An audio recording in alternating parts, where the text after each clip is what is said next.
बिस्मिल्लाहिर्रहमानिर्रहीम। प्यारे बच्चों, क्या हाल हैं? ठीक ठाक हैं? खुश हैं? अल्लाह ताला आप सबको अपनी हिफ्ज़ व अमान में रखे। बेटा, आज का हमारा लेक्चर नंबर 2 है और Newton first law of motion. ये न्यूटन साइंसदान जो था, जिसको मैं बाबा फ़िज़िक्स बोलता हूँ, इसके मशहूर ज़माना जो है 3 लॉज ऑफ मोशन, वो हम आज डिस्कस करने जा रहे हैं। और इस सिलसिले में आज हम सिर्फ़ first law of motion discuss करेंगे और एक एक दिन एक एक लेक्चर हर लॉ के ऊपर हमें सर्फ करना पड़ेगा। तो इस सिलसिले में इसका जो फर्स्ट लॉ ऑफ मोशन है, इसको डिस्कस करने से पहले थोड़ा नेट फोर्स का तस्वुर ले लें कि what is the net force, क्योंकि नेट फोर्स जो है वो यहाँ पे इस्तेमाल हो रही है। तो नेट फोर्स बेटा ये होती है कि अगर किसी बॉडी के ऊपर बहुत सारी फोर्सेस अमल कर रही हूँ, तो उनका जो रिज़ल्टेंट फोर्स है ना, यानी एक बॉडी है ना, उसके ऊपर 2, 3, 4, 5, 6 जितनी भी फोर्सेस अमल कर रही हैं, तो उन तमाम फोर्स का जो नेट रिज़ल्ट है, रिज़ल्टेंट फोर्स, तो the resultant force is called the net force. ये लिखा भी हुआ है, the resultant force of all the forces acting on a body is called net force. बहुत सिंपल डिफ़ाइन है, इसमें कोई मुश्किल नहीं है।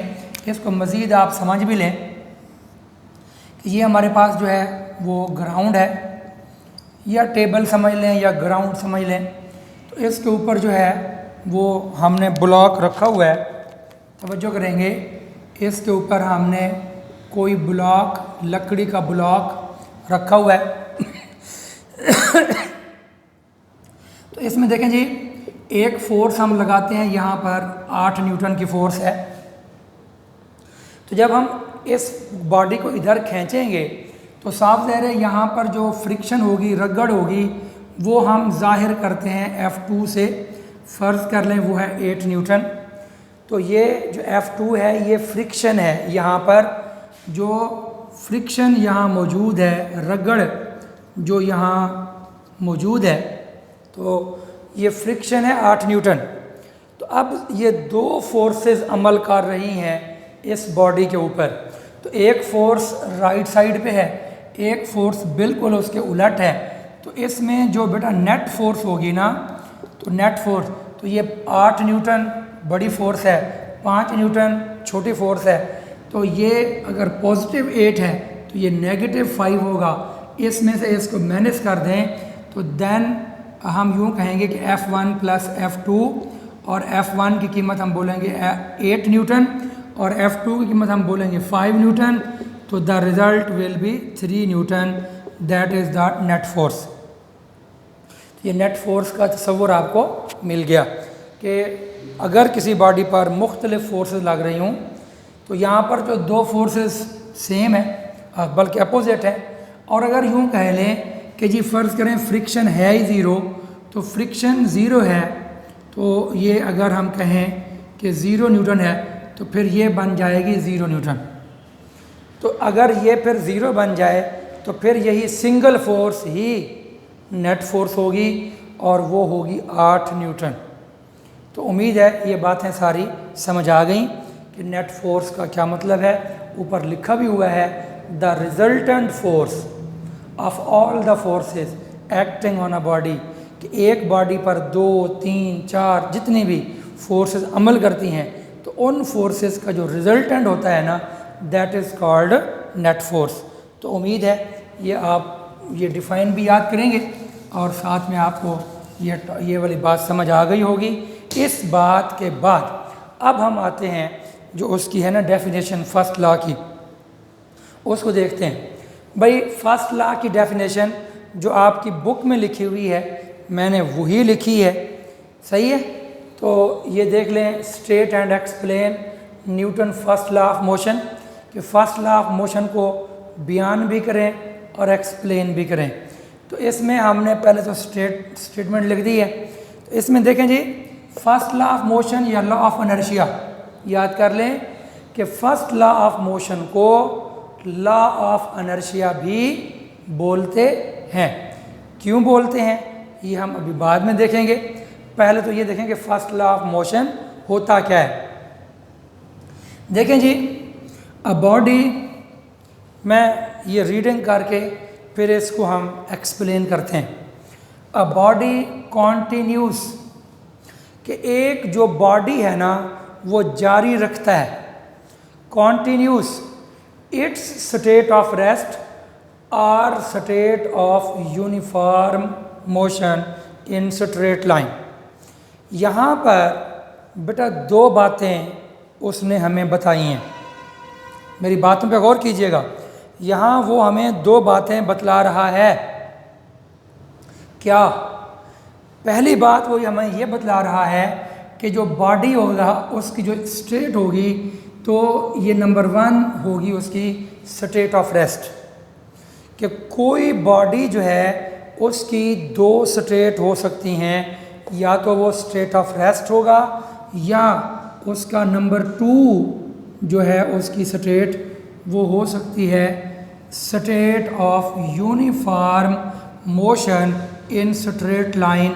और ये भी याद रख लें, यहाँ पर भी ये जो अल्फाज हैं, ये स्ट्रेट लाइन वाला लफ्ज़ बड़ा ही अहम है और यूनिफॉर्म मोशन वाला लफ्ज़ भी बड़ा अहम है। यहाँ तमाम बच्चे, मैं कह रहा हूँ कान खोल कर मेरी बातें सुने।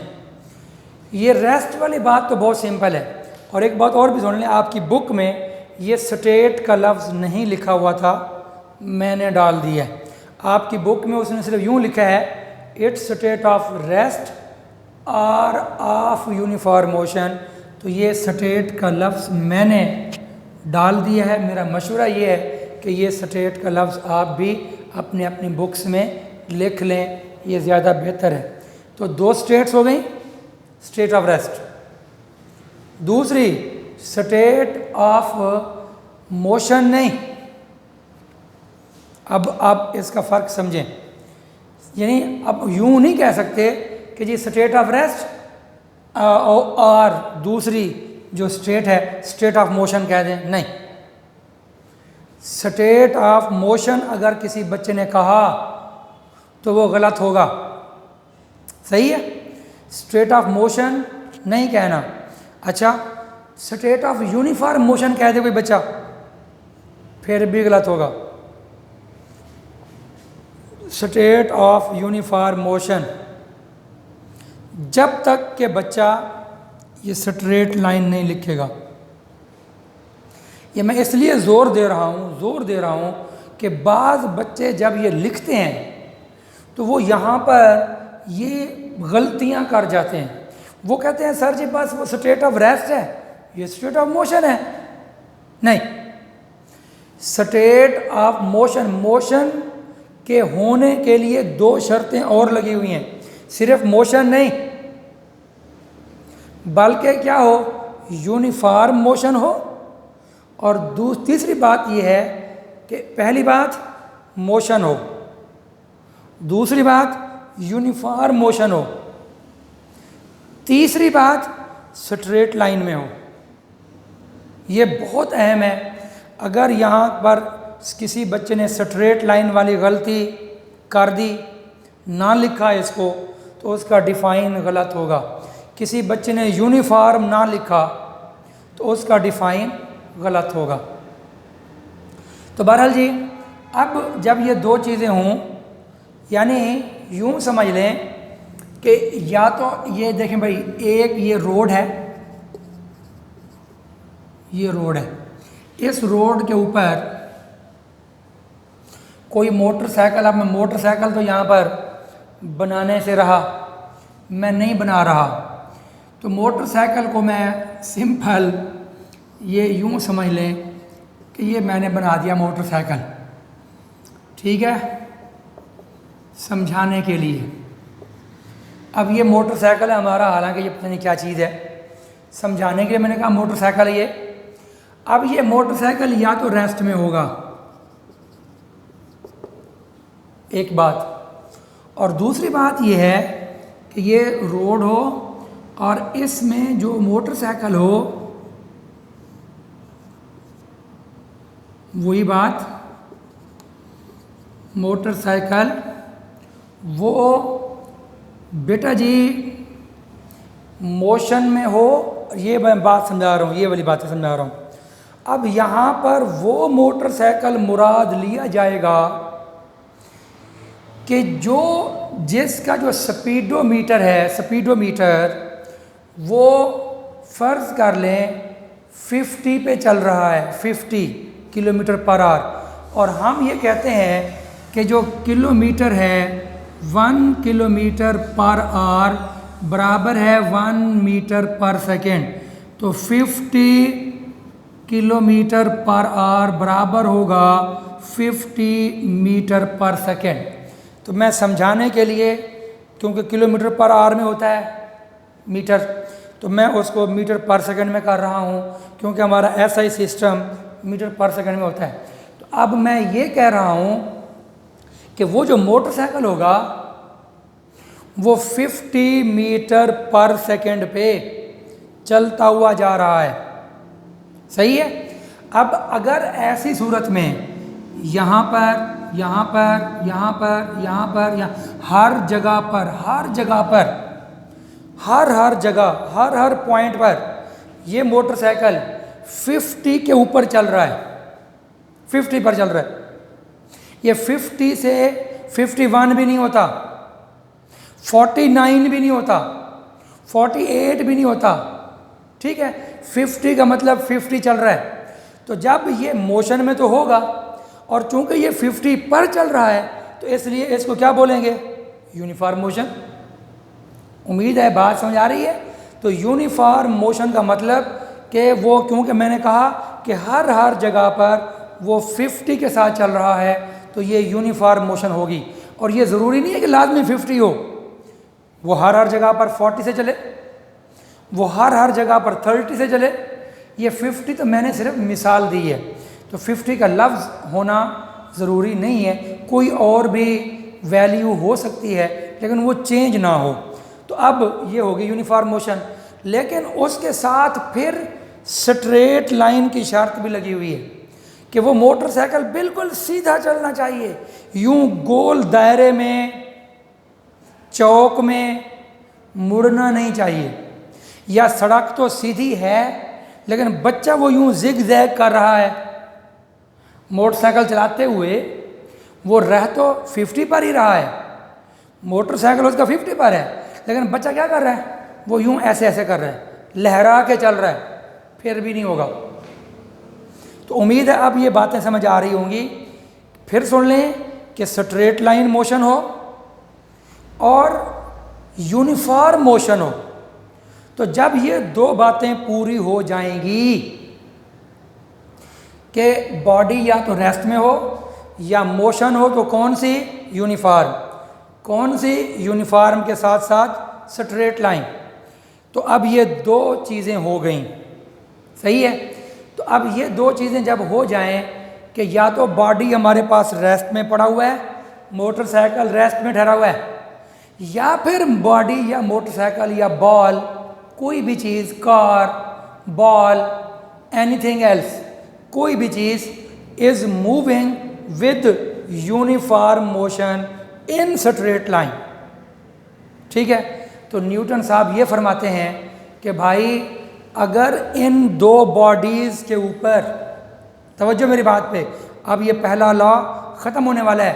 न्यूटन साहब ये फरमा गए कि अगर बेटा आपके पास दो बॉडीज़ हों, दो बॉडीज़, कौन कौन सा बॉडी, एक बॉडी रेस्ट वाला हो और दूसरा बॉडी कौन सा हो, दूसरा बॉडी वो हो जो स्ट्रेट लाइन में मूव करे और विद यूनिफॉर्म वेलोसिटी मूव करे, विद यूनिफॉर्म मोशन मूव करे। तो फिर क्या होगा, उसने कहा कि ये दोनों बॉडी, रेस्ट वाला बॉडी और मोशन वाला बॉडी हमेशा हमेशा अपना रेस्ट वाला रेस्ट में रहेगा और मोशन वाला मोशन में रहेगा। कब तक, provided no net force acts on it, जब तक आप इन दोनों बॉडीज़ के ऊपर नेट फोर्स ज़ीरो रखेंगे। जब तक नेट फोर्स ज़ीरो होगी तो जो रेस्ट वाला होगा वो क़यामत की सुबह तक रेस्ट में रहेगा, बल्कि क़यामत की सुबह क्या क़यामत के बाद भी रेस्ट में रहेगा। हाँ, ये और सुबह मैंने इसलिए कहा कि क़यामत वाले दिन तो फिर ज़लज़ला बरपा होगा, सब कुछ टूट छूट जाएगा ना, इसलिए मैंने कह दिया। तो भाई रेस्ट वाला बॉडी रेस्ट में रहेगा, मोशन वाला बॉडी मोशन में रहेगा, मगर शर्त क्या है? No net force acts on it, उस बॉडी के ऊपर नेट फोर्स अमल ना करे। इस बात को दिमाग में रखते हुए अब हम यहाँ पे आते हैं, अ बॉडी कॉन्टीन्यूस, कि एक बॉडी जो है वो जारी रखता है। अब ये रेस्ट में मोटरसाइकिल है ना, तो ये रेस्ट कॉन्टिन्यू रखेगा। ये मोटरसाइकिल जो चल रहा है 30 पर स्ट्रेट लाइन में, तो 30 पर चलने की वजह से यूनिफॉर्म मोशन होगी और स्ट्रेट लाइन पर चलने की वजह से मोशन होगी स्ट्रेट लाइन। तो ये वाला मोटरसाइकिल भी continuous its state of uniform motion provided, शर्त ये है, प्रोवाइड का मतलब यहाँ पर है बशर्त, बशर्त ये कि provided no net force acts on it, कि अगर इस बॉडी के ऊपर कोई नेट फोर्स ना लगाई जाए तो रेस्ट वाला रेस्ट में रहेगा और मोशन वाला मोशन में रहेगा। ये हमारा जो है न्यूटन का फर्स्ट लॉ ऑफ मोशन है बेटा। अब इसको सुन लें, it is called Newton first law of motion, it is also called law of inertia. इसको लॉ ऑफ इनर्शिया क्यों बोलते हैं? अब आप गौर करें, आज की इस अभी जो मैंने डिस्कस किया है, तो इसमें मैंने क्या कहा है? इसमें मैंने यही कहा है ना कि जो बॉडी रेस्ट में होता है तो वो अपनी रेस्ट वाली पोजीशन को कंटिन्यू रखता है, और जो मोशन में होता है वो अपनी मोशन वाली हालत को कंटिन्यू रखता है। और कल के लेक्चर जो हमने इनर्शिया का लिया था, तो उसमें मैंने क्या कहा था कि इनर्शिया का मतलब होता है जमूद। जमूद का मतलब क्या था? जम जाना, कि जो जिस हालत में बॉडी है वो अपनी हालत को जारी रखता है, कंटिन्यू रखता है। तो यही वजह है कि जो फर्स्ट लॉ ऑफ मोशन है that is called law of inertia. ये एक क्वेश्चन भी आता है, why Newton first law of motion is called law of inertia. तो इसका आंसर ये है कि since Newton first law of motion deals with the inertial property of matter, तो मैटर से मुराद यही मोटरसाइकिल है। और इनर्शियल प्रॉपर्टी क्या है कि इस मोटरसाइकिल के अंदर इनर्शिया मौजूद है। इस मोटरसाइकिल में जो रेस्ट में है इसमें भी इनर्शिया है। क्यों? कि ये रेस्ट में है तो रेस्ट में रहना चाहता है, और ये मोशन में है तो ये मोशन में रहना चाहता है। और यही हम पढ़ चुके हैं कि रेस्ट वाला रेस्ट में, मोशन वाला मोशन में रहना चाहता है, यही इनर्शिया है। तो ये दोनों चीज़ें इसमें मौजूद हैं, और यही दोनों चीज़ें यहाँ फर्स्ट लॉ में बयान की हुई हैं। इसलिए फर्स्ट लॉ ऑफ मोशन को हम लॉ ऑफ इनर्शिया भी बोलते हैं। अब उसके बाद आखिरी टच और बात ख़त्म करते हैं। देखिए बेटा, बात यह है कि आम ज़िंदगी में, मैंने कहा ना इसके दो हिस्से हैं। आम ज़िंदगी में हम ये देखते हैं कि भाई कोई किताब अगर टेबल पर पड़ी हुई है, वो रेस्ट में है, तो रेस्ट वाली किताब आज हम देख कर जाएँ तो वो कल तक भी क्या होगी? रेस्ट में पड़ी रहेगी। तो ये पहला हिस्सा जो है ना, लॉ का पहला हिस्सा, वो हमें आसानी से समझ आ जाता है। लेकिन लॉ का जो दूसरा हिस्सा है वो हमें इतनी आसानी से समझ नहीं आता। बाज़ औक़ात ऐसी मिसालें हैं कि जो बच्चा थोड़े दिमाग का होता है या जो पहली मर्तबा लॉ पढ़ रहा होता है, उसके लिए ये मसला बन जाता है। मसलन उस बच्चे ने पढ़ा, आज ही पढ़ा कि सर ने कहा था कि मोशन वाला बॉडी मोशन में रहेगा। अब वो बाद में घर बैठे उसने देखा एक खिलाड़ी ने फुटबॉल पड़ा हुआ था, उसने उसको किक मारी तो फुटबॉल मूव करने लग गई। तो अब थोड़ी ही देर गुजरी तो फुटबॉल मूव करते करते रुक गई। अब उसने कहा लो जी, न्यूटन का जो लॉ था वो गलत हो गया। वो भाई क्यों गलत हुआ? वो जी न्यूटन ने कहा था कि मोशन वाला बॉडी मोशन में रहेगा, वो फुटबॉल तो खुद ब खुद रुक गई है। आगे तो किसी ने रोका नहीं है उसको, आगे तो कोई दीवार नहीं थी, तो कुछ भी नहीं था, तो फुटबॉल रुक गई है। तो न्यूटन के मुताबिक तो मोशन वाले बॉडी को मोशन कंटिन्यू रखनी चाहिए थी, लेकिन फुटबॉल का रुक जाना इस बात की निशानी है कि न्यूटन का जो फर्स्ट लॉ है वो गलत है। तो भाई बात याद रख लो, न्यूटन का फर्स्ट लॉ गलत नहीं है, उस बच्चे को समझने में गलती हो रही है। और वो गलती ये हो रही है कि बच्चा ये समझ रहा है कि शायद गेंद को रोकने वाला कोई नहीं, क्योंकि आगे खिलाड़ी नहीं रोक रहा, क्योंकि आगे उसको दीवार नहीं रोक रही। ओ भाई, लेकिन उस गेंद को ज़मीन की फ्रिक्शन रोक रही है, तो ज़मीन की रगड़ रोक रही है। हाँ, अगर कोई ऐसा फर्श बना दिया जाए, बल्कि आप इसकी बहुत सिंपल मिसाल ले लें, अपने दिमाग में समझें तसव्वुरी तौर पर कि एक ग्राउंड ऐसा है जिसमें घास वगैरह जैसे ग्रासी प्लाट होता है वैसे है ग्राउंड, तो एक दूसरा ग्राउंड है जिसके ऊपर हमने इस तरह का वाइट बोर्ड शीट लगाई हुई है। तवज्जो करेंगे, अब क्या है, दो ग्राउंड अपने तसव्वुर में ले आए। एक ग्राउंड वो जो ग्रासी प्लाट वाला ग्राउंड है, एक ग्राउंड वो जिसके ऊपर हमने इस तरह की वाइट शीट लगाई हुई है। तो साफ ज़ाहिर है, अगर आप किसी बॉल को, टेनिस बॉल को, फुटबॉल को, या जो बच्चे गोलियां खेलते हैं वो जो गोली हो, अगर आप उसको ग्रासी प्लाट पर ज़ोर से ऐसे फेंकेंगे गोली को, तो वो ग्रासी प्लाट की वजह से, या मट्टी वाला प्लाट भी हो, तो वो गोली थोड़ी दूर जाकर रुक जाएगी। क्यों? फ्रिक्शन की वजह से गोली रुक गई है और फ्रिक्शन फोर्स है।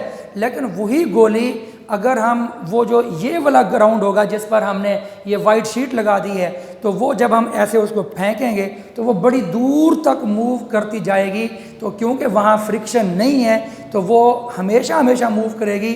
अगर वो फ्रिक्शन भी बिल्कुल ज़ीरो कर दें, और आइडियली तौर पर चूँकि ज़मीन तकरीबन एलिप्टिकल शेप में है, अगर तसव्वुरी तौर पर कोई ऐसे बॉडी बना लिया जाए कि जो पूरी ज़मीन के ऊपर इस तरह का कोई यानी स्मूथ सरफेस हो, और अगर हम एक गोली को ऊपर फेंक दें, तो याद रख लें क़यामत की सुबह तक, जब तक कि ज़मीन फटती नहीं है, ठीक है, तो वो गोली ज़मीन के चारों तरफ मूव करती रहेगी, कभी भी वो रुकेगी नहीं। उसने रुकना था फ्रिक्शन की वजह से, और फ्रिक्शन को मैंने क्या कर दिया, ज़ीरो कर दिया कि if friction is zero, if surface is smooth, तो जब फ्रिक्शन है नहीं तो उसको रोकेगा कौन। तो इस तरह न्यूटन का जो फर्स्ट लॉ है कि जी जो रेस्ट वाला बॉडी होगा, a body continues its state of rest, कि वो स्टेट ऑफ रेस्ट को कॉन्टिन्यू रखता है, or state of uniform motion in straight line. शर्त ये है no net force acts on it, उसके ऊपर नेट फोर्स अमल ना कर रही हो। अगर कहीं पर आप देखते हैं कि मोशन वाला बॉडी मोशन करते करते रुक रहा है, तो समझ लें कि कहीं ना कहीं से कोई ना कोई फोर्स उस पर लग रही है और वही उसको रोक रही है। अगर फोर्स ना लग रही होती तो वो बॉडी कभी भी रुकता ना। तो ये मैंने आपको बेटा जी अपना समझा दिया है। अब इसका जो एक्सप्लेन है, ये डिफ़ाइन तो ये लिखेंगे, तो इसका जो एक्सप्लेन है वो बुक में से ही आप लोग कर लेंगे। ये दोनों बातें मैंने यहाँ पर निशान लगे हुए हैं बेटा, ये ब्लैक कलर के ये दो पैराग्राफ हैं, इनको आपने यहाँ से लिख भी लेना है। इसी को मैंने अभी समझाया भी था, तो यहाँ पर मुख्तसर लिखा हुआ है, डिटेल मैंने ज़्यादा समझा दी है। तो इसके साथ ही हमारा आज का लेक्चर जो है वो इख्तिताम पज़ीर होता है। फ़ी अमानिल्लाह, अस्सलामु अलैकुम वरहमतुल्लाहि वबरकातुहू। कितना हुआ सर?